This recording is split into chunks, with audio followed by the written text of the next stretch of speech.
You thought you watched a beautiful little film, a tender story about imagination, about friendship, about a child learning to survive grief. You cried at the end, you turned off the light, and you went to sleep believing you'd seen a lesson about the beauty of make-believe.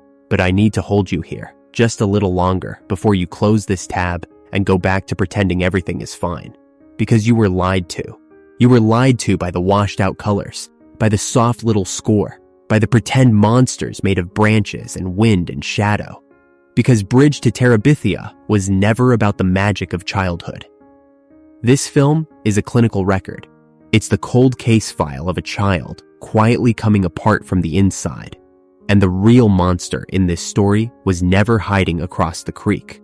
It was being born slowly inside the skulls of two kids that the adult world pushed to the edge of an abyss, and then, calmly, turned its back on. Pay close attention to what I'm about to show you, because after this, you will never be able to watch this film the same way again. The enchanted forest everyone finds so lovely is a cell. The crown is a fever. And the bridge he builds at the end, that bridge that made you cry tears of hope, is the single most terrifying thing cinema has ever disguised as a happy ending. I'm going to prove it to you, scene by scene, that Terabithia is not a place. Terabithia is a symptom. It's the name two minds gave to the hole they were sliding down into. And not one adult in that entire story ever looked down to see how deep that hole really went. Let's start with the two hosts of this madness, because that's how we need to see these children from now on, not as sweet little adventurers, but as two starving psychological organisms who found each other at the worst possible moment. Jess Aarons. This boy carries in his face the weight of an entire house that does not see him. His father is a wall of silence and exhaustion, a man who works until his bones ache and who sees his son's art, the drawing, the sensitivity, as weakness, as something to be corrected out of him. His mother is worn down to nothing, drowning in bills and daughters, and Jess disappears in the middle of all of it. A shadow that runs at dawn, trying to be fast enough that maybe, just once, someone might notice he exists. This is the portrait of a child in severe emotional deprivation. And a child starving for recognition doesn't just get sad, understand. That child gets vulnerable. That child becomes fertile ground. That child becomes the perfect host for anything that finally promises to fill the void. And then Leslie Burke arrives. And I know the film sold you Leslie as the free spirit, the creative one, the brave one, the force of nature who saves Jess from the boredom of his life. But look again. Look at her coldly. Leslie is the daughter of two wealthy parents, writers, people who speak so beautifully about the world and who barely lift their eyes from the keyboard to look at their own child. They moved her out to the middle of nowhere, to an isolated house, and left her completely alone to raise herself. Leslie is an abandoned child inside a full house. Her abandonment doesn't wear the face of poverty. It wears something worse. The face of polite neglect. The face of the parent who says I love you but is never actually there. Who buys the paint and the paper but never sits down beside you. And what does a child like that do to keep from going insane with loneliness? She builds worlds. Her imagination isn't a gift. It's a crutch. It's a psychic bandage thick enough to cover a wound her parents pretend doesn't exist. And notice the detail that slips right past you. Jess draws. He draws all the time. Whole notebooks of creatures, of worlds, of things that don't exist. And the film sells you that as a cute little talent, the sensitive artist boy. But watch the father's reaction when he finds out. It isn't pride. It isn't tenderness. It's almost disgust. The father looks at his son's drawings and asks, with that hardness, whether that's going to put food on the table. And in that instant, something breaks inside Jess. Because he learns, right there, that the only language he can exist in, the only way he has of saying I am here, I feel things, is a language his father despises. So the boy learns to hide it. He pushes the fantasy down into a secret place, far from adult eyes.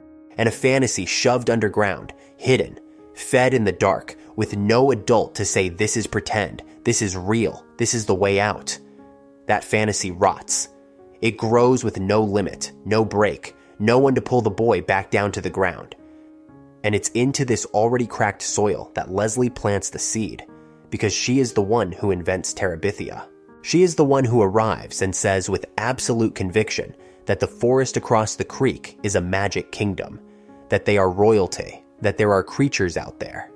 In folie à deux, there is always an inducer, what psychiatry calls the primary case, the stronger, more dominant mind, the one who generates the delusion and imposes it with a certainty that leaves no room for doubt.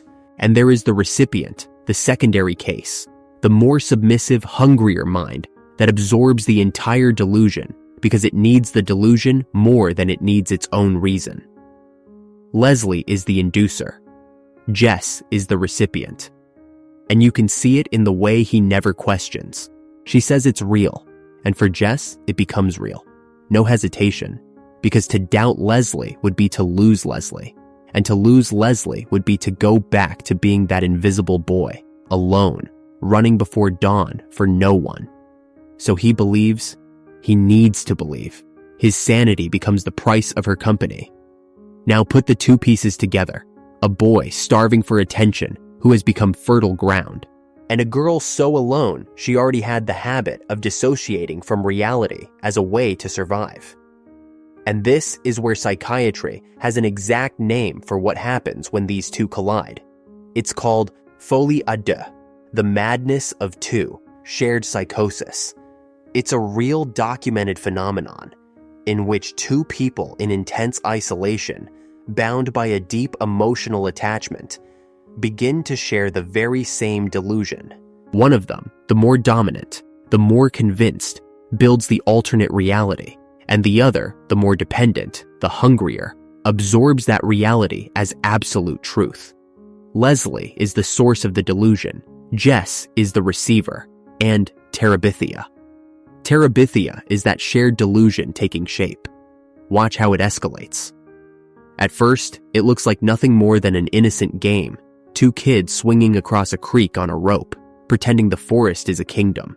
But the film shows you, without you ever noticing, the line being crossed. Because in Terabithia, the enemies are not random monsters invented for fun. The enemies of Terabithia are the real people who hurt these children every single day, transformed into creatures. The school bully who terrorizes them becomes a giant troll in the woods. The problems of real life stop being processed as problems of real life and start being fought inside the fantasy. And that is the exact moment a healthy game becomes a pathology. Because a healthy child plays make-believe and then comes back. That child knows where the exit door is. But Jess and Leslie stop coming back. They begin solving their real pain only on the other side of the rope. They transfer their entire emotional life to a place that does not exist. And the more reality hurts, the more real Terabithia has to become to make up for it. And look at how the film lays the map of these two minds wide open, if you know how to read it. Every creature in Terabithia is a trauma wearing a costume. The giant bully from school, that older girl who humiliates them in the hallway and on the bus, who strips away the little bit of safety they had left. She doesn't just become some villain. She becomes an enormous, looming creature prowling the forest. Because their minds can't defeat the bully in real life, so they rewrite the bully as a monster that can be fought across the rope. The squirrel things that attack them from up in the branches, those small, vicious creatures raining down from the treetops. They are the constant feeling of being watched, judged, surrounded by hostilities these children can't even name. And the Dark Master, the shadow figure who commands the enemies, the supreme evil of that kingdom. That one is the worst of all, because he has no face. He is the sum of everything. He is the crushing adult authority, the father who despises, the world that doesn't want them. They turned their own oppressors into an army of fantasy because that was the only way to feel like they could fight back. And here is the devastating clinical problem with that strategy. It works. For a while, it works beautifully. The child who gets beaten down by life is handed a sword and wins. The invisible boy becomes a king. the abandoned girl becomes a queen. And it's precisely because it works so well that it becomes a trap. Because why on earth would they come back to reality, where they are powerless, humiliated, and ignored, when across the rope they are sovereign? Every day that passes, real life becomes more unbearable by comparison, and the delusion becomes more attractive, more necessary, more dense. They are not escaping to Terabithia. They are emigrating. They are changing address, changing worlds, changing realities. And no one, not a single adult, notices that these two children are disappearing a little more every day, crossing a border there may be no coming back from. And that is exactly why I need to ask you something right now, and I want you to feel the weight of it before you answer. How many times have you done this? How many times, when real life got too unbearable, did you dive headfirst into something just so you wouldn't have to feel? A fantasy, a screen, a story, an entire world built inside your own head, just so you wouldn't have to face the hole opening up inside you.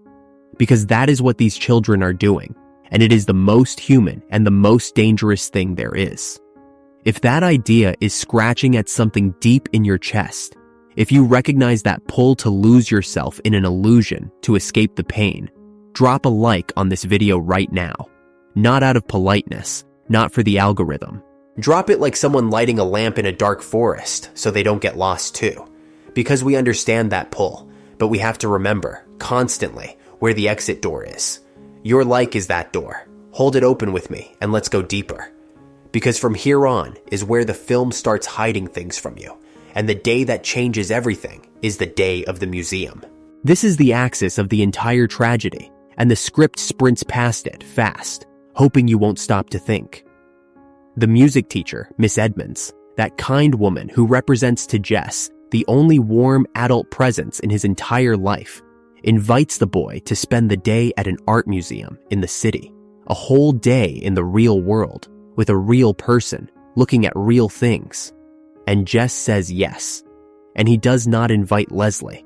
He doesn't even think to invite Leslie. He simply goes and leaves her behind. And the film wants you to think that was an oversight, a silly little mistake, one of those things kids do without meaning any harm. But I need you to look at that choice with the cold eye of a forensic psychiatrist, because it was not an oversight. It was a survival instinct. It was Jess's ego, the healthiest and most desperate part of him, fighting not to go under for good. Think about what Miss Edmonds represents in that moment. She is the real world offering a hand. She is real art in a real museum, and not imaginary monsters in a forest. She is a human adult connection, light, a whole day out of the psychic black hole Terabithia had become, and something deep inside Jess, something that still wanted to live, grabbed that hand with a force he didn't even understand himself. Because Terabithia was no longer a refuge by this point. It had become a prison. The shared delusion was consuming them both, and a part of Jess knew it, felt himself slowly drowning in that fantasy. And when the chance came to breathe, to spend one single clean day, away from Leslie, away from the rope, away from the kingdom, he grabbed that chance and did not look back.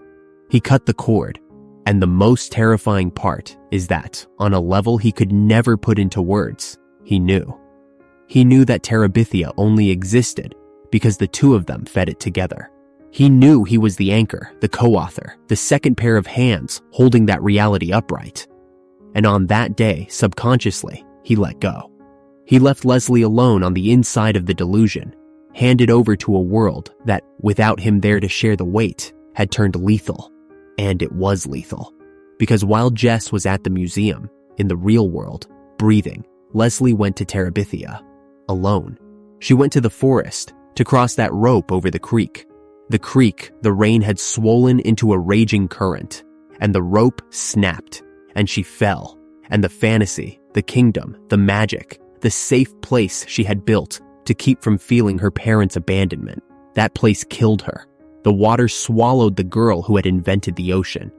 And here is where I need you to understand the exact clinical cruelty of what the film just showed you. Leslie did not die in spite of Terabithia. Leslie died because of Terabithia. The delusion that kept her emotionally alive is the very same delusion that carried her to that rope, on that day, into that current. The fantasy came to collect, and she paid alone, because the only other inhabitant of that world had chosen, for the first time in his life, to survive. And think about the cruelest symbol in this entire story. The rope, that old, frayed rope hanging over the creek, the one they used to fling themselves from one side to the other, from the real world to the kingdom. That rope is the umbilical cord of the delusion. It's the thin thread that tied two children to a fantasy that was getting far too heavy for so weak a thread to hold. And this is what chills me, because a child in contact with reality would have looked at that overflowing creek, at that brown and violent water, and felt fear, would have backed away, would have said, "Not today." But Leslie didn't back away. Leslie went, because to her that wasn't a dangerous creek. It was the doorway to her kingdom, the one place in the world where she wasn't invisible. The delusion had erased in her the most basic instinct of self-preservation, the one that makes any child fear deep water and current. The fantasy that kept her alive on the inside had hijacked the alarm that should have kept her alive on the outside. And without Jess there, without the second mind to share the weight, and maybe, just maybe, say not today, it's dangerous today, she crossed that line alone. And the line snapped. Now imagine the weight that falls on Jess when he comes back. Imagine the guilt. Because on the conscious level, he is just a boy who lost his best friend in a terrible accident. But down below, in the place where the mind hides the truths it cannot bear, there is an accusation. He left. He left her behind. He let go of the anchor. And now she is dead. And a child does not have the psychic structure to carry a guilt that size. A child cannot look a truth like that in the face without shattering. So what does Jess's mind do? It does the only thing it knows how to do. It runs again. But now there is nowhere left to run, because the refuge has become the crime scene. And watch his reaction when he finds out. When the family tells him Leslie is dead, Jess doesn't cry, he doesn't collapse, he denies it. He says it isn't true. He refuses. He almost screams with rage. He bolts. That is not coldness. That is dissociation in real time. It's the mind of a child slamming head-on into information too large to fit inside it, and simply shutting down, rejecting reality, because to accept reality would be to break into 1,000 pieces. And then something happens that should have happened the entire film, only far too late. The father, that man of stone, that wall of silence and exhaustion, finally kneels down, finally holds his son, finally says the right words. And it breaks your heart, because it is exactly what that boy needed the whole time. It is exactly the affection whose absence pushed Jess into Terabithia in the first place. Except it arrives on the latest possible day, in the aftermath of a coffin, when the fracture is already open and there is no embrace in the world that can close it. The adult world finally woke up. But it woke up after the child had already crossed the border. And that's how we arrive at the ending. At the scene that made the entire world cry. Jess, destroyed, gathers wood, gathers nails, and builds a real bridge, solid, spanning the creek where Leslie died. And the film plays the most beautiful music, and the light turns golden, and you feel that lump of triumph rising in your throat, and you believe it. You truly believe that this is healing, that this is the boy honoring his friend's memory, turning pain into love. But I need to tear that veil off your eyes right now, because this scene is not about healing. This scene is about the darkest thing of all. The building of that bridge is Jess's absolute refusal to come back to reality. Think it through with me. A healthy child, truly grieving, would begin the painful process of accepting that his friend is gone, that Terabithia was only ever a game for two, and that now the game is over. But Jess does not do that. Jess does the exact opposite. He makes Terabithia permanent. He builds a bridge of wood and nails precisely so the delusion never again has to depend on a fragile rope.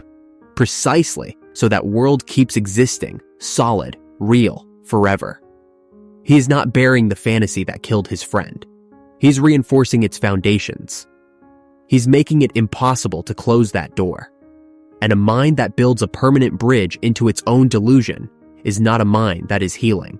It is a mind that has decided to move in. And now comes the part that keeps me up at night. Because a shared delusion needs two people. Folie à deux cannot run alone. Jess has lost his other half, lost Leslie, lost the source, the co-author of that world.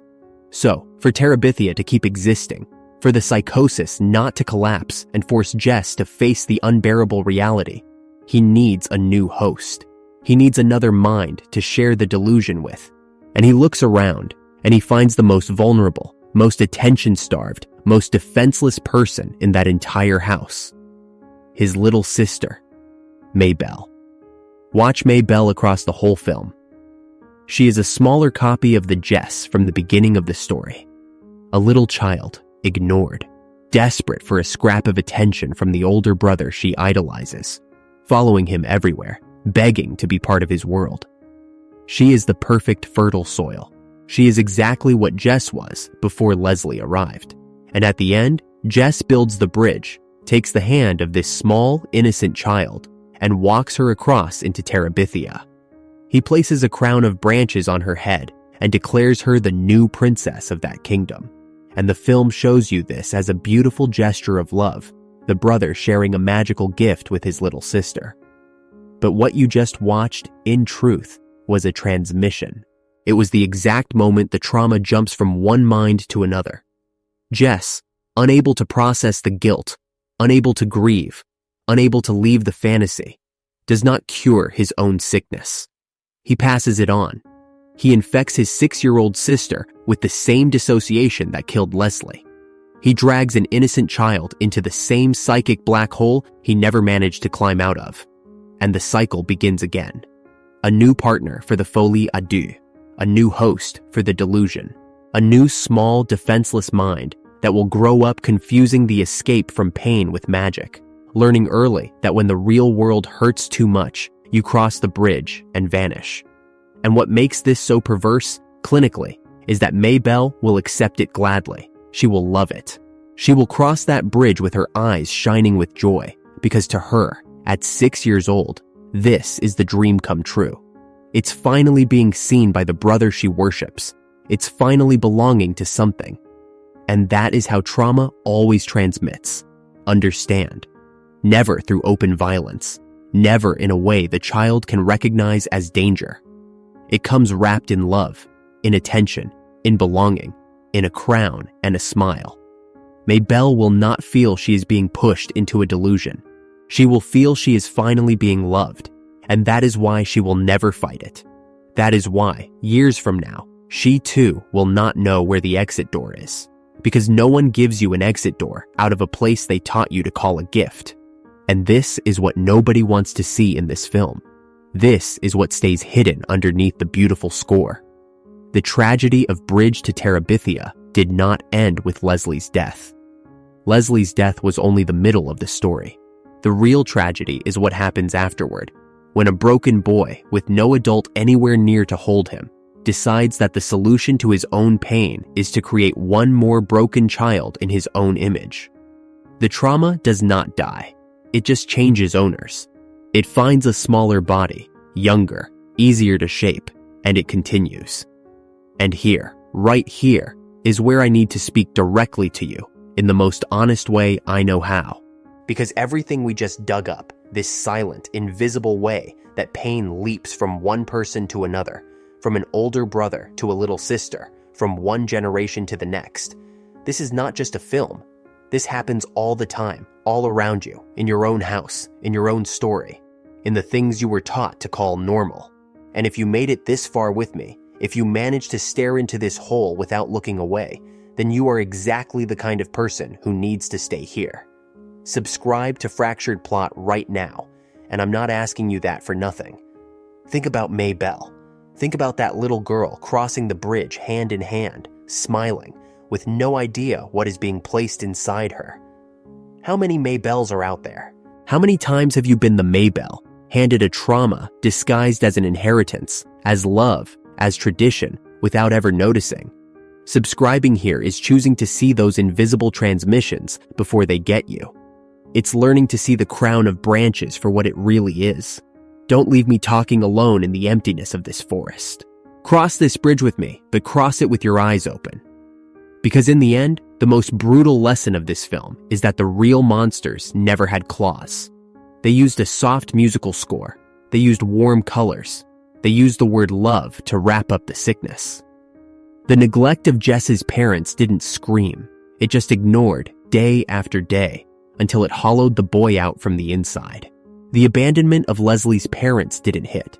It just stayed absent, polite, and distant until it pushed the girl into an imaginary ocean. And not one of these adults, not a single one, will ever know what they did. They will go on living their lives believing they were reasonable parents, busy, tired, ordinary, while two children dissolved right under their noses. So the next time someone tells you that Bridge to Terabithia is a beautiful story about imagination, I want you to remember the truth, that the imagination of those children was not a gift.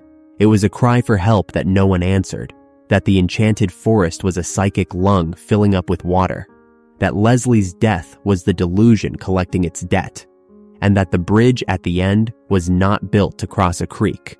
It was built so that one broken child would never have to come home again, and so that a second child, smaller and innocent, could be carried to the other side where the madness was already waiting, crown in hand, ready to begin it all over again.